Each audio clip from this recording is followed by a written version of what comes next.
Hello, lovely soul. My name is Jen Merkel. I am a transformational life coach and a certified hypnosis practitioner. And today I'm doing a reading for the new moon in Pisces.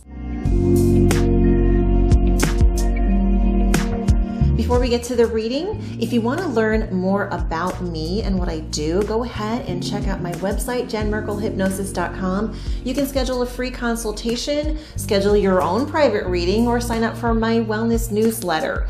Also, I do a podcast with my soul sister, April Darley. It's called Spiritual Basics Podcast, and we talk about tarot and the moon quite a bit. So if you're interested in this video, you probably really like the podcast. You can find it on all the major platforms and also right here on YouTube.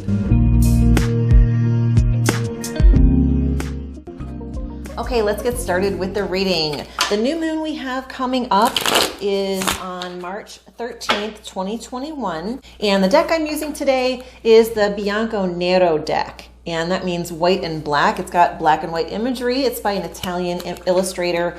And I really love this deck. It's really good for those dark new moon energies. So it's perfect for that. Also, I'm using a spread that I came up with specifically for the new moon. And I'm going to go ahead and put a link in the description of the video so that you can check it out. I do have it posted on my blog, so if you follow that link, you can download that spread and use it for yourself, either for this new moon or for any future new moon. It's designed specifically for that. Okay, so in the first position, what we're asking is, what is the overall energy of this new moon? And the card we got was the King of Wands. Well, first of all, the wands are all about action.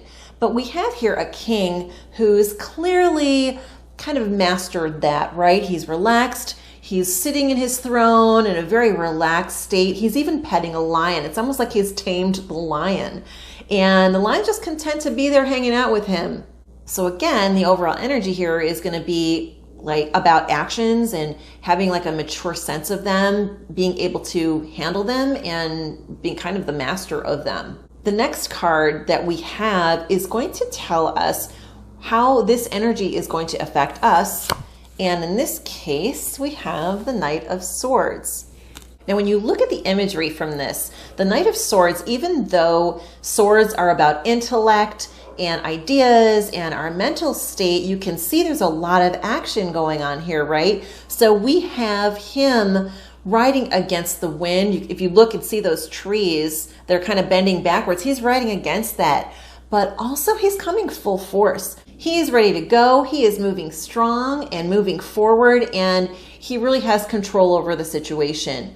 Again, a very high action card, but we do need to keep in mind this is a card of swords, which has to do with our mental state and our intellect. So let's see what the other cards have to say. In the third position, we ask, what do I need to let go of? And the reason for this is because we have a new moon, and that's about release and what we need to let go of. And in this position, we have the Six of Cups.